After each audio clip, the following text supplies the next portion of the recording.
श्रीधाम वृंदावन में एक संत घूमते थे। उन्हें देखकर कोई यह नहीं कहता था कि स्वामी जी आ रहे हैं, संत जी आ रहे हैं, बाबा जी आ रहे हैं। ना, वे एक ही बात कहते थे, जज साहब आ रहे हैं। उन्हें देखकर हर कोई कहता जज साहब आ रहे हैं, जज साहब। एक महात्मा ने पूछा कि इनको जज साहब क्यों बोलते हैं? तो उन संत ने बड़ी अद्भुत बात बताई कि पहले ये जज ही थे। दक्षिण भारत के किसी कस्बा नुमा छोटे से शहर में जज के पद पर थे और उसी शहर के पास एक छोटा सा गांव में रहने वाला एक केवट, वो इतना सरल था, इतना सरल। कोई भी पूछता केवट भैया वो बात कैसी है, तो केवट कहता रघुनाथ जी जाने, मैं तो कुछ नहीं जानता। इतना सरल। लोगों ने उसका नाम रख दिया भोला। कोई कुछ भी पूछता भैया रघुनाथ जी जाने, मैं तो नहीं जानता कुछ, रघुनाथ जी जाने।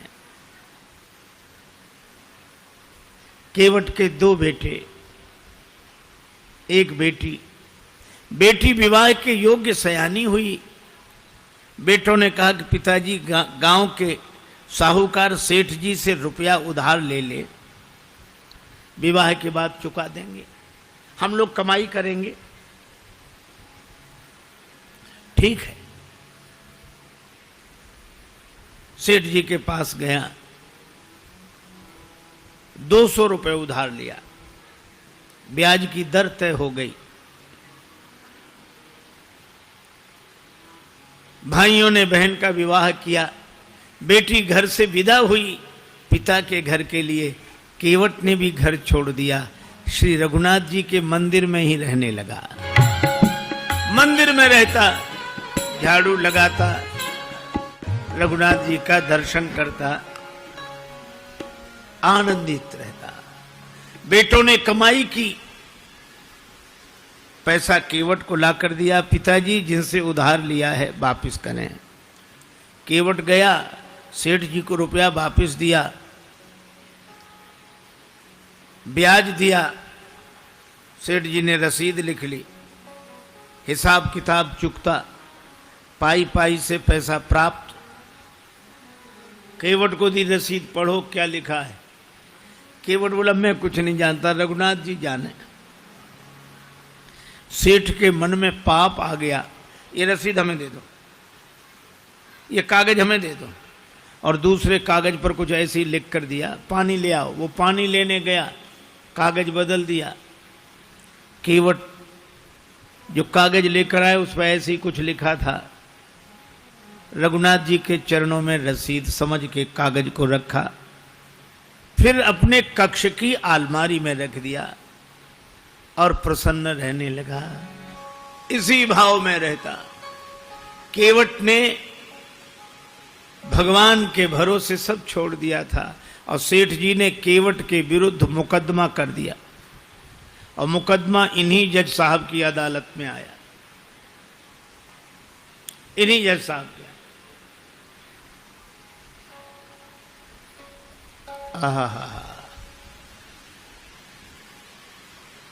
तारीख पर केवट उपस्थित हुआ। जज साहब ने कहा केवट तुमने सेठ जी से रुपया उधार लिया था? हाँ हुजूर, लिया था।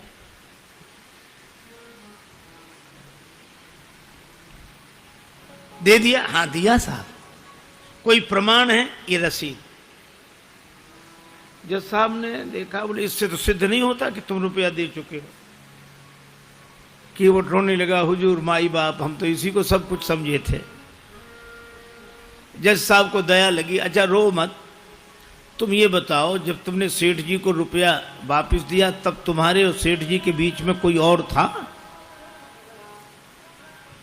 केवट उसी सहजता में बोला कि हमारे और सेठ जी के बीच में उस समय सिवा रघुनाथ जी के कोई नहीं था।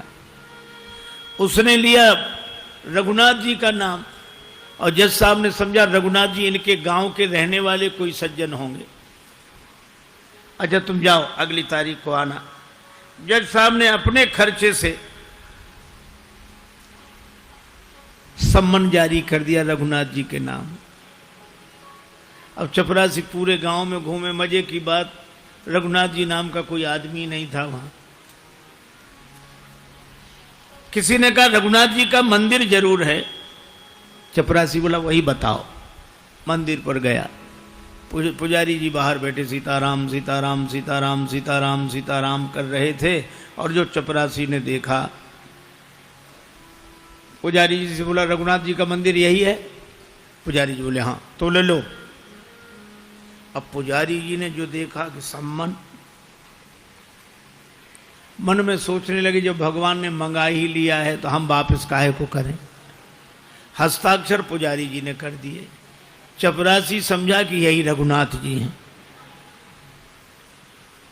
और सम्मन रघुनाथ जी के चरणों में रखते हुए पुजारी जी ने कहा कि वाह प्रभु क्या लीला है, भक्त जो न कराएं सो थोड़ा। आपके लिए मुकुट कई बार आया, पोशाक कई बार आई, हार कई बार आए, अरे पैजनी करधनी कई बार आई होगी, लेकिन सम्मन पहली ही बार आया होगा।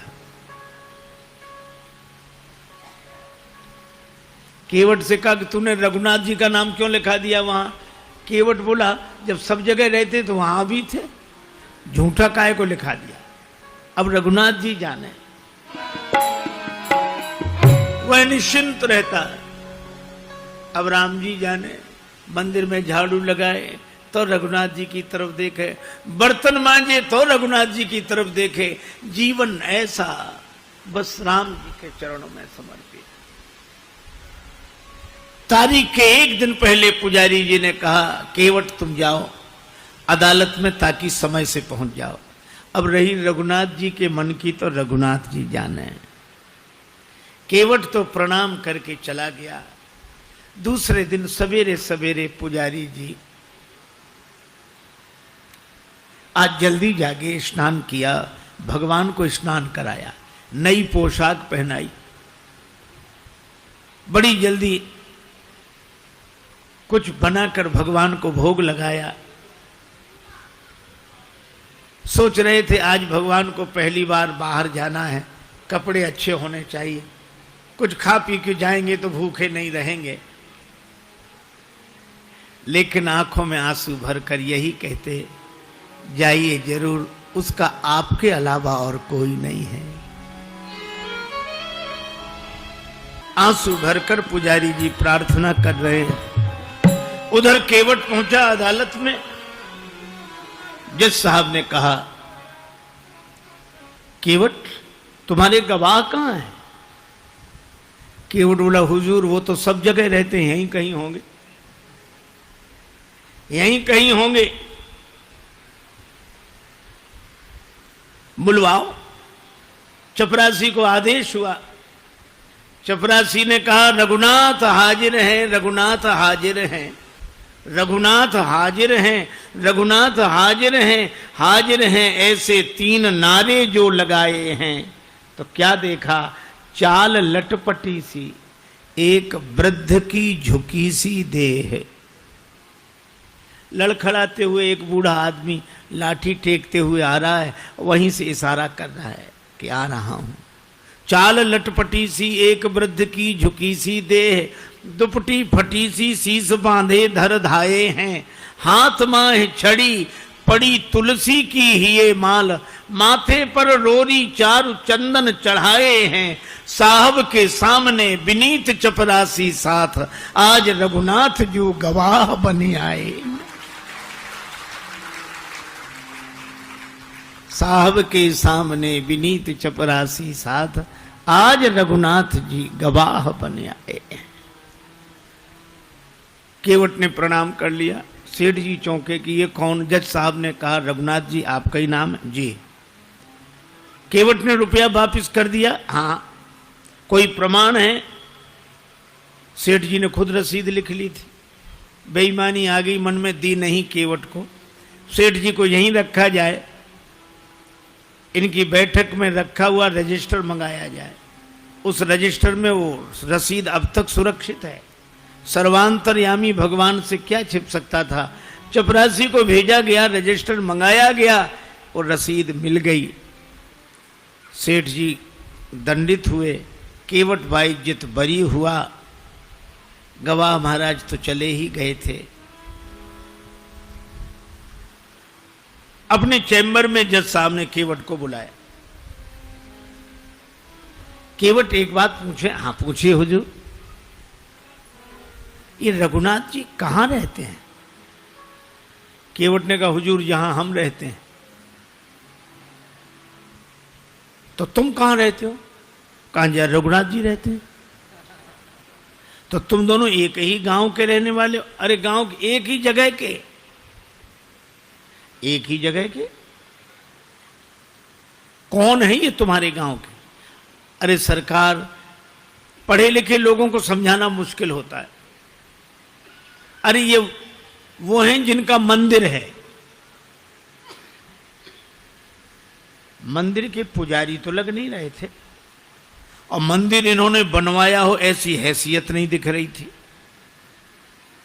केवट ने कहा हुजूर ये वही हैं जो मंदिर में बैठे हुए हैं। जय हो जय हो। मंदिर में विराजमान है ये। अब जज साहब चौंके, चपरासी को बुलाया। चपरासी कांप रहा था। हुजूर जिस आदमी ने हस्ताक्षर किए थे वो ये नहीं था। जब सारा रहस्य पता लगा तो जज साहब रोने लगे। रोते रोते बंगले पर गए। लोगों ने पूछा क्या बात है, रो क्यों रहे हो? तो उन्होंने यही कहा, शुक सारद नारद शेष गणेशहु, सुख सारद नारद शेष गणेशहु, के नहीं ध्यान में आते रहे,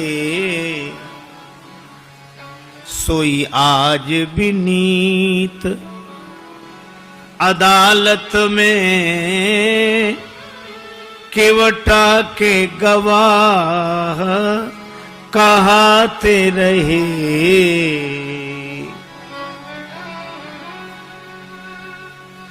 जो शुक सनकादिक के ध्यान में नहीं आए वे भगवान आज केवट की गवाही देते रहे।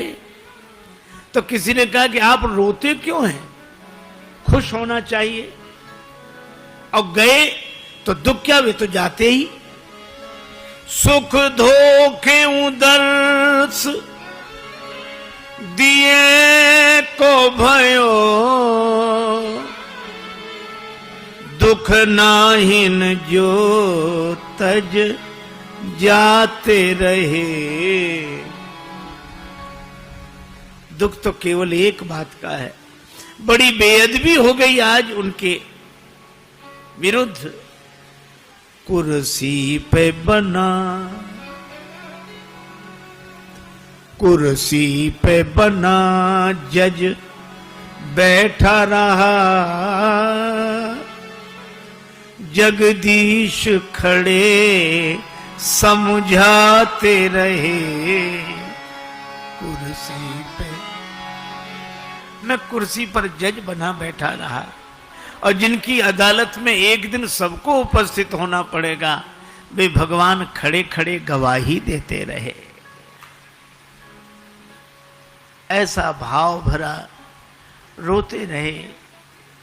पद से इस्तीफा दे दिया, साधु बनकर वृंदावन आ गए। वृंदावन आकर भी भगवान के मंदिर के अंदर नहीं जाते थे, सड़क पर बाहर से ही धूल माथे पर चढ़ा लेते।